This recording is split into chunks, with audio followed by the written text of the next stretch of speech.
Imagine you have a friend called George. This story was misleading. George isn't being threatened, he's just being asked to pay his fair share like the rest of us. If he doesn't like the arrangement, he can always leave. Let's start with the question of whether or not the state threatens people. Imagine a desert island. Albin lives with a few other people on this island. One day he meets Jeff. Jeff says, "Give me your ball, or you'll get a beating." Jeff's threatening Albin with violence, right? Yeah, of course. But taxpayers aren't being threatened like that. No one actually gets attacked for not paying taxes. Okay, let's have Jeff say something different. He says, "Give me your ball." "If you don't, I'll have to ask you to hand over your ball and your shirt. If you still don't cooperate, you'll spend the night tied to that tree. And if you resist being tied, you'll get a beating." Now Jeff's defenders could insist he'd never attack someone for something as trivial as refusing to hand over a ball. He'd only use violence as a last resort, as a penalty for breaking the rules and resisting the proper punishment. No matter how Jeff explains it, though, he is still threatening Albin with violence, right? Okay, yes, Jeff's still threatening Albin with violence, even if the violence is a couple of steps removed. But this isn't a good analogy for taxation. For one thing, modern states use taxes to provide services that help people. Okay, so what if you learned that Jeff just wanted to improve Albin's ball and give it back to him as a surprise? I guess I don't see Jeff as so much of a bad guy anymore, but he is still threatening Albin, which isn't okay. There are more differences between Jeff and the state, though. The state relies on taxation so that it can provide stuff that just wouldn't be possible otherwise, like roads. Private roads do exist, you know. Alright then, essential services like firefighters. There are private fire services too. Well, what about a reliable social safety net? Charity alone isn't enough. Before the compulsory welfare state crowded them out, there used to be lots of mutual aid societies. Together with charities, they did a pretty good job of taking care of the needy. Anyway, for the sake of discussion, let's assume that there are some important things that can only be provided using taxation. So Jeff isn't interested in Albin's ball anymore. Now he wants his gold coins. He's collecting money to build a fish farm.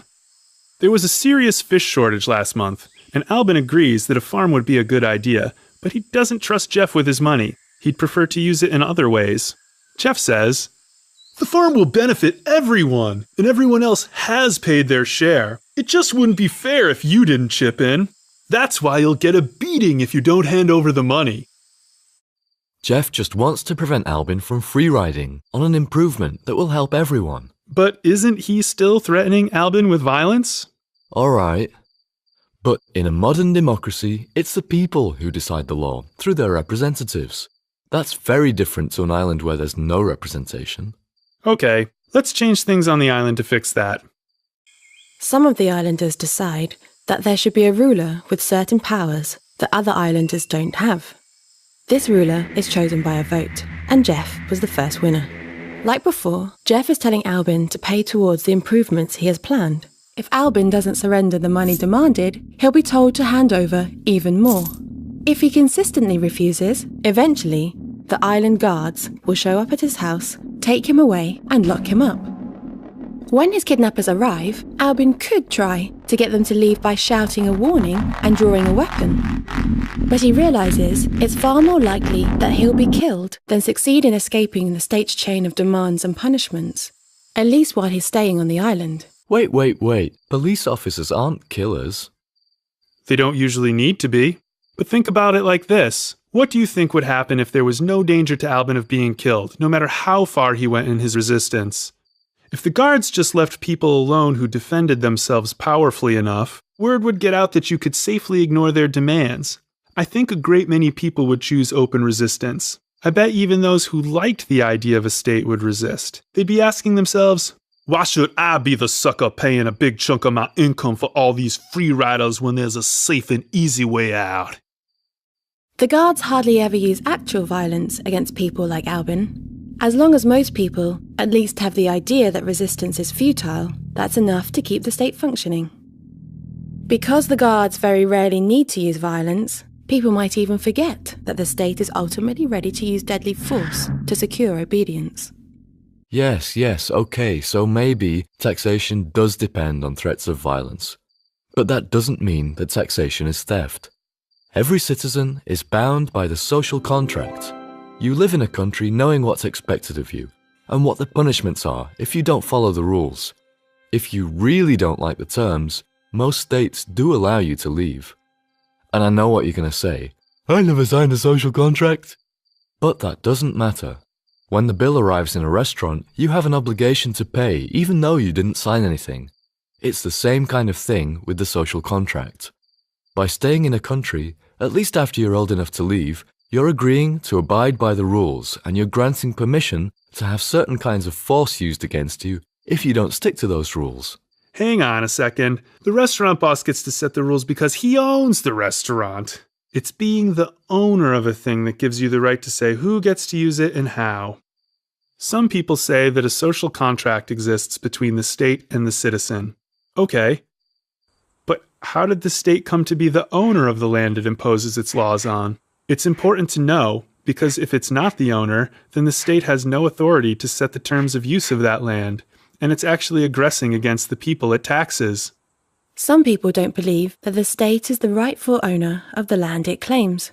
To understand why, think back to the island as it was right at the beginning, before we made all the changes. In some remote corner of the island, Albin finds some wood lying on the ground and uses it to build a hut there. Do you think that Albin owns the hut? Meaning, does Albin have the right to say how other people may or may not use the hut? Yeah, sure. Albin's the owner. Does Jeff have the right to demand that Albin follow a set of rules in order to continue using the hut? No, of course not. Jeff doesn't have the right to impose conditions on Albin because it's not his hut. If Jeff physically removes Albin, does he then become the rightful owner of the hut? No, Jeff would be in the wrong. The hut still belongs to Albin. He built it. What if Jeff announced one day that he owned the uninhabited Northern Hills, even though he'd never visited them himself, and then attacked anyone who tried to use that land without his permission? Would that mean that the Northern Hills were his property? No, that would just make him a bully. He wouldn't really own the hills. That's what I think too. It sounds like you agree with me about the two ways a person can acquire property. First of all, you can homestead a thing. That means creating or improving something that wasn't previously owned. Building a shelter using unowned materials on unowned land is an example of homesteading. The second way you can become an owner is if a thing's previous owner voluntarily gives it to you. This happens in trade, where the giving happens in both directions.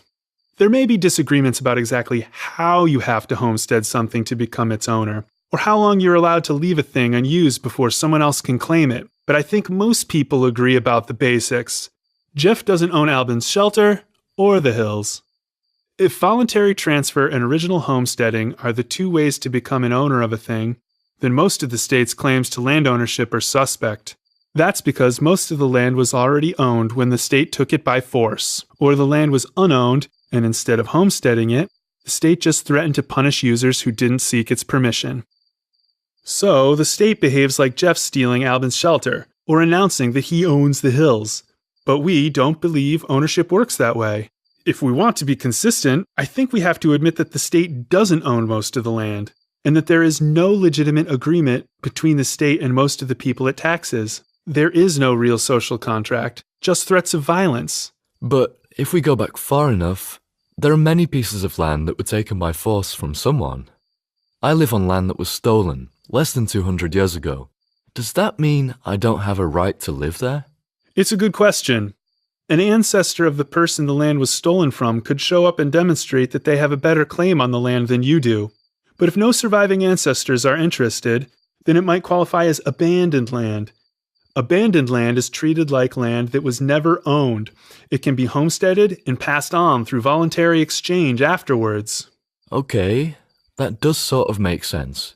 But I'm not completely convinced yet. Let me think about it some more. Whatever it's used for, and however it's justified, taxation depends on a chain of increasingly unpleasant demands and punishments, ultimately backed by deadly force. Some people believe the state maintains mass threats of violence against peaceful people, that it illegitimately claims ownership of the land we live on, and that it's an aggressive institution incompatible with a truly civil society. Do a web search for some of these terms if you're interested in learning more.